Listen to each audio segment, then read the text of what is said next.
Buen día. Bueno, hoy vamos a hablar de Freud.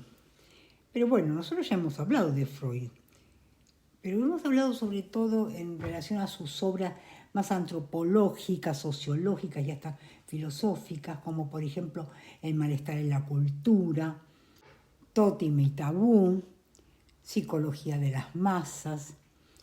Y ahora vamos a hablar en cambio de aquellas que están más vinculadas con la teoría psicoanalítica. Pero entonces es necesario también explicar por qué vamos a ocuparnos ahora de Freud en este contexto. Porque bueno, Freud, si siguiéramos como un criterio cronológico, ya Freud muere en 1939, el estructuralismo es posterior. Pero justamente porque, como vimos en el pasado encuentro, el mismo Lévi-Strauss se reconoce deudor de ciertos planteos freudianos. Bueno, entonces, ¿qué es lo que nos interesa en este momento de Freud? Su mayor aporte fue, por una parte, traer una técnica para tratar afecciones psíquicas, pero por otra parte también desarrollar una teoría acerca de la estructura y el funcionamiento de la mente humana. Y en el contexto de estos dos objetivos, su mayor contribución fue intentar darle un estatus científico al concepto de inconsciente. Bueno, va a describir esta estructura y organización de la psiquis en dos tópicos. En la primera distingue tres lugares o regiones de la mente: la consciente, preconsciente e inconsciente. La conciencia tiene que ver con los pensamientos actuales, los estímulos del mundo, la toma de decisiones o inclusive el sistema de percepción. La preconsciente tiene que ver con todo lo que actualmente no es consciente, pero se puede volver consciente. Por ejemplo, la memoria de hechos pasados. No está presente, pero produce efectos. Y el inconsciente son las representaciones que, por ser inaceptables, fueron reprimidas y que pueden ser traídas a la conciencia mediante la terapia.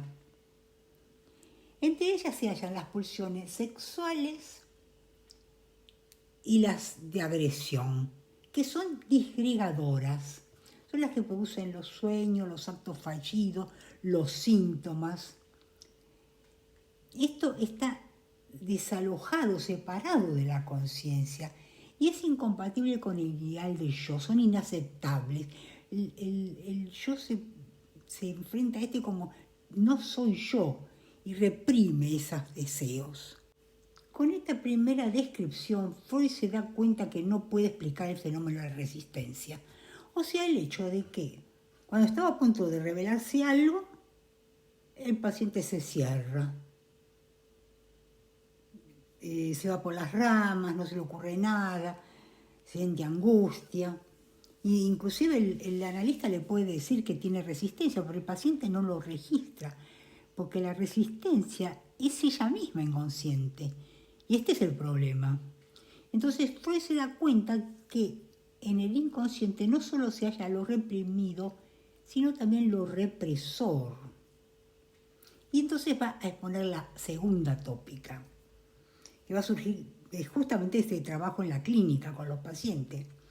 Y ya no va a hablar de conciencia y preconsciente, sino de ello, yo y superyo. El ello se puede equiparar con lo que en la primera descripción era el inconsciente.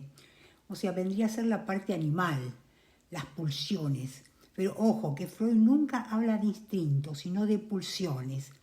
Estas pueden ser sexuales o agresivas. Son totalmente naturales, están regidas por el principio de placer. O sea, el ello pide placer. Y ese pedir placer, el placer para el ello es evitar la tensión que le provocan sus pulsiones. El yo, por su parte, se equipara con la conciencia, lo racional, la toma de decisiones, y tiene que ver con la relación que se guarda con el mundo exterior. Pero veamos primero el superyo. El superyo representa la moral, una moral estricta que se manifiesta como vigilancia, amenaza o castigo. ¿Y cómo surge? Aparece como una decisión del yo. Después de la superación del complejo de Edipo, y consiste en la interiorización de la mirada crítica de los padres, y no solamente de los padres, sino de maestros, de la cultura en general. Aparece como un juez para el yo, que es la conciencia moral. Pero veamos cómo ocurre esto. En un primer momento, las fantasías del niño se daban libremente. No había ningún tipo de restricción, se guiaba por el principio del placer y se podía hacer todas esas actividades sexuales, onanistas. Bueno, todo estaba permitido. Pero luego aparece la represión. Y todas estas actividades estos deseos van al inconsciente. Todo lo reprimido es inconsciente. Y esto se aloja en el ello, donde nos encontramos con todo eso reprimido, pero además con lo inconsciente no reprimido, donde juega la tendencia de la pulsión de muerte. Porque resulta que esas pulsiones son disgregadoras, impulsan a la destrucción, por eso son pulsiones de muerte. Y aquí es donde opera el superyo, cuyo origen es la identificación primaria, o sea, una ligación afectiva que en general es con el padre. Pero el padre anterior al complejo de Edipo, o sea que pertenece a la prehistoria de ese complejo. Y es algo más bien de carácter biológico. El niño o la niña, porque esto pues, es indiferente, se identifica con el padre y va a desear el objeto de amor del padre, o sea, la madre. Pero entonces aparece la severidad del padre, la amenaza de castración, la prohibición de acostarse con la madre, o sea, en otras palabras, la prohibición del incesto. Y ahí vemos el origen del superyo, que no es sino el heredero del complejo de Edipo.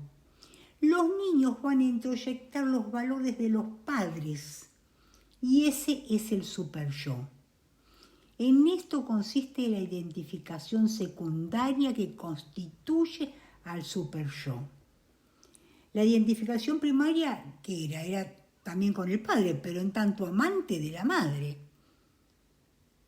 Pero también aparece ahora una especie de paradoja del superyo. En un primer momento se daba la tendencia a poseer a la madre, o sea, la transgresión, el deseo, el goce, cuando todavía actuaba bajo el principio de placer.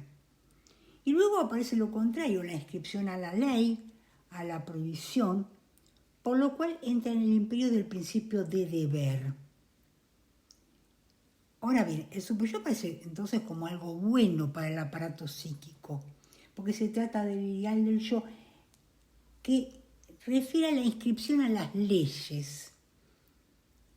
Pero lo que va a decir Freud es que siempre queda algo del otro origen, que es la tendencia a la transgresión. Y ahí se da la paradoja, una doble tendencia, porque no hay que entender al superyo como algo ético, sino como algo hiperético o hipermoral. Porque cuando uno cumple con las leyes del superyo, este no se contenta y exige siempre más y se hace más riguroso y no deja tranquila a la persona, la agobia. En síntesis, ¿qué es lo que ocurre? El superyo por una parte protege, porque el aparato psíquico recibe en forma displacentera el aumento de la energía psíquica, todas esas pulsiones que vienen del ello. Y por el contrario, recibe en forma placentera su disminución. Gracias a ese equilibrio que trae el superyo, tal vez a través de la represión. Pero este superyo al mismo tiempo destruye porque agobia. Se pone al servicio del ello, de la pulsión de muerte y vuelve loca a la persona. Esa es la paradoja, una tendencia simultánea al cumplimiento de las normas y a la transgresión. Y entonces, ¿cómo se resuelve esta tensión entre las pulsiones regidas por el principio de placer y las exigencias del superyo regidas por el principio del deber? Es una tensión que amenaza con destruir al yo. Y esta se resuelve a través de la sublimación. Y esta puede realizarse ya sea a través de la postergación de la satisfacción o bien con la conducción del deseo hacia otra dirección, hacia otro objeto. En suma, se trata de reconocer la necesidad de adaptarse. En esto consiste la adaptación y el paso, por lo tanto, a la cultura. Tenemos entonces dos pulsiones. La pulsión de vida, entre ellas, por ejemplo, las pulsiones sexuales, que buscan no la muerte, sino la unión y la reproducción de la especie, y la pulsión de muerte que empuja hacia la autodestrucción, pero puede ser desviada de su fin a través de la sublimación, y así promover los desarrollos sociales y culturales. Como vemos, se trata de lo mismo que habíamos visto en Lévi-Strauss, pero no ya referido al individuo, sino a nivel de lo social. También como surgiendo de la superación del complejo de Edipo y conformándose una estructura universal, una estructura de la mente común para todos los humanos. Y con esto también el paso de la naturaleza a la cultura. O sea, la represión a través de la sublimación supone el paso a la condición de ser humano. Ahora, para completar el tema, me quiero referir a la interpretación de los sueños, obra fundamental de Freud, que es del año 99, pero él le pone como fecha de publicación 1900, justamente porque quiere hacer de esa fecha de comienzos de siglo el nacimiento del psicoanálisis. En primer lugar, nos preguntamos por qué se interesa Freud por los sueños. Porque estaba interesado en el inconsciente, quería mostrar cómo funciona la psiquis y para ello demostrar que los sueños tienen sentido y que por lo tanto es posible interpretarlos. Hasta entonces la ciencia los había un poco despreciado. En cambio, más allá de la ciencia, la opinión común, vulgar, en el vulgo, sí creían que tenía sentido.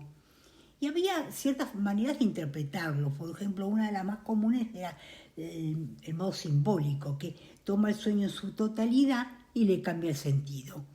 Un ejemplo es, por ejemplo, en las Sagradas Escrituras, el famoso sueño del faraón, que sueña con 7 vacas flacas y 7 gordas. Entonces, finalmente es interpretado como que las vacas gordas son épocas de abundancia, las vacas flacas de penuria. Por lo tanto, lo que hay que hacer, el consejo que se le da al faraón es que guarde para cuando no hay. Otro método bastante usado era el método descifrador, que lo descompone en partes al sueño, como también veíamos que ocurría con los mitemas en Lévi-Strauss, ¿no?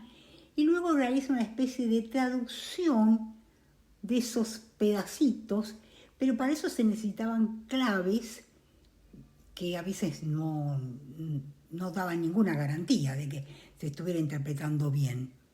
Y aquí es donde Freud va a innovar, porque él no va a hacer una interpretación que pueda servir para cualquier persona y para cualquier sueño, sino que va a estar enfocado en el individuo que sueña y que está ahí en la terapia.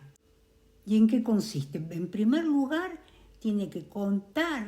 el paciente tiene que contar el sueño y luego el analista lo separa en partes y lo invita a asociar libremente, abandonando todo tipo de resistencia. ¿Y qué encuentra Freud entonces en estos sueños? En principio que la lógica se debilita, tampoco funciona mucho el principio de contradicción, pueden ocurrir saltos en el tiempo, la moral tampoco funciona, pero lo fundamental es que entiende él y afirma que los sueños son realizaciones de deseos, aun cuando muchas veces son displacenteros. ¿Y cómo se entiende esto, que parece una contradicción? Bueno, se entiende porque esos contenidos, esos deseos están ocultos, forman parte del contenido latente. Y justamente lo que hay que descubrir a través de la asociación libre. Justamente la asociación libre la que va a permitir descubrir por debajo de ese contenido manifiesto el contenido latente, el disfraz, la distorsión. Porque lo que ocurre es que esos deseos son inconscientes y han sido rechazados porque allí opera la censura. El individuo no puede aceptarlos y entonces los disfraza. Es la distorsión la que permite que los deseos inconscientes se expresen en forma encubierta.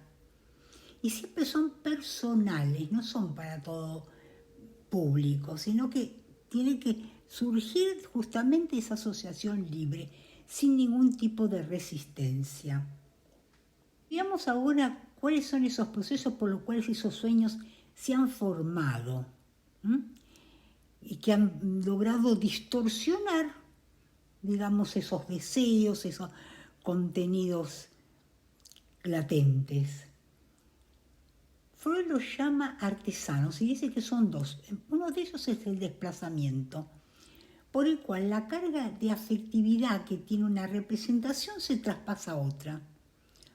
Por ejemplo, en la ruptura de una pareja, uno de los miembros puede resultar tan afectado y decepcionado que busca un escape a través de poner toda su vida en otra actividad, una actividad cultural, artística.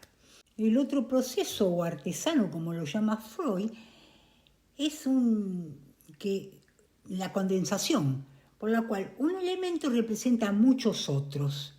Los sueños, cuando son contados, por ejemplo, pueden estar muy reducidos, ocupar muy pocas páginas, y después cuando se empiezan a interpretar pueden ocupar muchas páginas. ¿Por qué? Porque todas las ideas del sueño están abreviadas, se mezclan con otros contenidos y entonces están como condensados. Bueno, estos procesos después los vamos a retomar cuando veamos Lacan, porque él los toma de Freud y los resignifica. Y ahora, para redondear y conectar el pensamiento de Freud con la corriente estructuralista, quiero hacer una breve síntesis. Veíamos que para Freud los sueños son realización de deseos que no pueden ser aceptados, ya sea por vergüenza, por culpa, deseos frente a los cuales el yo dice, siente, ese no soy yo, no los quiere reconocer como propias y por lo tanto son reprimidos y son a la vez distorsionados, se ocultan, se disfrazan, pasan a formar parte del inconsciente, de una instancia no manifiesta de esa estructura de nuestra psiquis. Vemos pues que para Freud gran parte de la psiquis humana es irracional y se basa en pulsiones inconscientes que desconocemos pero que controlan y gobiernan nuestra conducta. Aquí vemos que también Freud se aparta de esa idea de un yo autónomo, dueño de sí, y postula en cambio la idea de una lucha interior constante entre esas pulsiones disgregadoras, donde en última instancia estas pueden sublimarse y permitirnos, sí, al fin entrar en el mundo de la cultura y vivir en paz con los demás. Bueno, todo esto lo vamos a retomar en la próxima, que vamos a hablar de Lacan. Y ahora sí me despido de ustedes, les pido como siempre que se suscriban, que me pongan likes, que me hagan comentarios y hasta la próxima.